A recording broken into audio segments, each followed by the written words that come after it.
असदुद्दीन अवैसी साहब अभी हिमाचल में नए यात्रा के ऊपर थे, 4 दिन का था उनका। और बहुत लोगों ने कहा कि वो बाहरी है, उनके ऊपर आप क्या कहेंगे? देखिए, बाहरी हैं मतलब वो क्या हिंदुस्तानी नहीं है, वो इंडियन है और इंडियन सिटीजन है और बेस्ट पार्लियामेंट्रियन भी हैं। और अगर बाहरी की बात करेंगे तो राहुल गांधी कौन सा बिहार में जने थे और बिहार में पैदा हुए थे, नरेंद्र मोदी कौन सा बिहार में जने और बिहार में पैदा हुए। देखिए, हिंदुस्तान के अंदर आर्टिकल 324 है संविधान के अंदर, उसमें जितनी भी पार्टियां रजिस्टर्ड होती है इलेक्शन कमीशन के अंदर, उनको कहीं पर भी इलेक्शन लड़ने का अधिकार है। और असदुद्दीन ओवैसी बाहरी नहीं है, वो बिल्कुल अपने हैं और पूरा हिंदुस्तान उनका है, वो पूरे हिंदुस्तान में कहीं जाकर इलेक्शन लड़ सकते हैं। लोगों को उनका साथ देना चाहिए और लोग बिहार के अंदर, सीमांचल के अंदर उनका साथ दे रहे हैं। लोगों ने देखा आपकी कितनी मोहब्बत दिखा रहे हैं असद साहब के नाम पर, अख्तरुल ईमान साहब के नाम पर। लोग उमड़ कर भीड़ आ रही है और इंशाल्लाह ये भीड़ वोट में कन्वर्ट होगी। तेजस्वी यादव ने कहा है कि सर हम अगर एमआईएम को सीट अगर दे देंगे पूरी, तो हम क्या लड़ेंगे, उसके ऊपर आप क्या कहेंगे? देखिए, पूरी सीट तो मांग नहीं रहे थे। ढोल बजाकर लेटर भेजकर अख्तरुल इमान साहब और बिहार की पूरी हमारी टीम ने सिर्फ 6 सीटों का मुतालबा किया था। वो भी वो 6 सीटें हैं जहां पर हम जीत कर आए थे पिछली बार 5, और एक एक्स्ट्रा सीट मांग रहे थे, तो इसमें कोई बहुत बड़ी बात नहीं थी। ये वो सीटें थी जहां पर तेजस्वी यादव पिछली बार इलेक्शन हार चुके हैं, लेकिन उसके बाद भी सीट नहीं देना ये दर्शाता है कि एक धर्म विशेष और सीमांचल के लोगों के साथ कितनी नाइंसाफी करना चाहते हैं तेजस्वी यादव, और नाइंसाफी कर रहे हैं।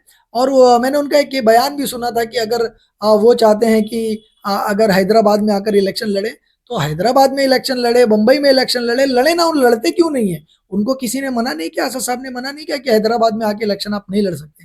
आइए, आप इलेक्शन लड़िए हैदराबाद के अंदर।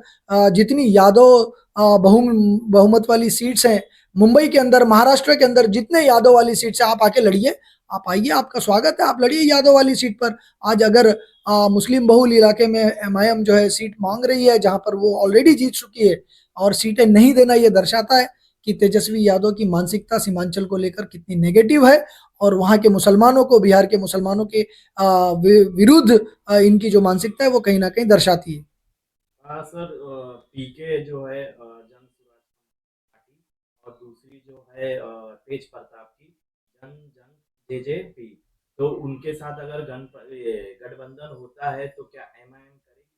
देखिए, गठबंधन करने का जो है वो अधिकार वहाँ के स्टेट प्रेसिडेंट और नेशनल प्रेसिडेंट मिस्टर अख्तरुल ईमान साहब और जनाब बैरिस्टर असदुद्दीन ओवैसी साहब का है। अगर वो लोग करना चाहते हैं और अख्तरुल ईमान साहब और असद साहब ने किया, तो कोई हमें आपत्ति नहीं है। देखिए, ये डिसीजन हमारा नहीं होता है, हमारे बड़े लीडर्स होते हैं और हम अपने बड़े लीडर्स का आदर करते हैं। तेजस्वी यादव की तरह नहीं, अगर वालिद को लेटर मिले तो बोले मुझे नहीं मिला, मुझसे बात नहीं किया गया। तो हम आदर करते हैं और हमारे लीडर्स जो डिसीजन लेंगे हमें यकीन है कि वो बेस्ट डिसीजन होगा बिहार के लिए और देश के लिए।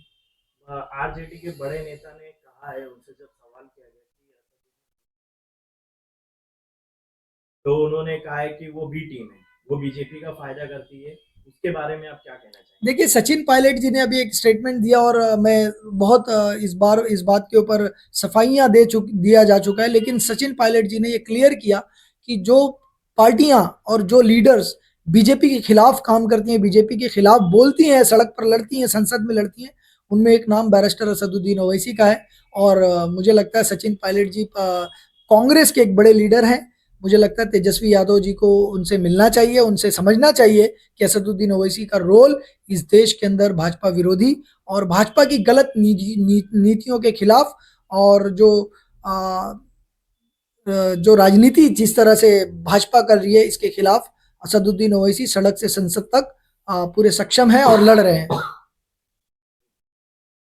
भाई, बिहार की जनता को आप क्या कहना चाहेंगे? महाराष्ट्र के आपकी तरफ से आप बिहार की जनता को एमआईएम के जो खड़े हुए हैं उम्मीदवार, उनके लिए आप जनता को वहाँ की क्या कहेंगे? देखिए, ऑल इंडिया मजलिस इत्तेहादुल मुस्लिमीन आपकी अपनी पार्टी, अपनी अपनी पॉलिटिकल पार्टी है। गरीबों की, मुसलमानों की, दलितों की, हिंदुओं की भी पार्टी है, हर पिछड़े वर्ग की पार्टी है।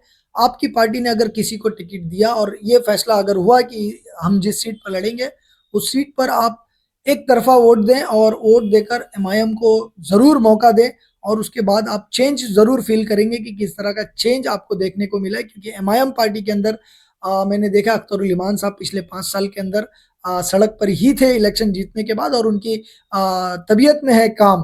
तो अगर आपको चाहिए काम तो ज़रूर एमआईएम को वोट करें और भारी मतों से एमआईएम को कामयाब करें। यही मैं बिहार के लोगों से अपील और गुज़ारिश करूँगा।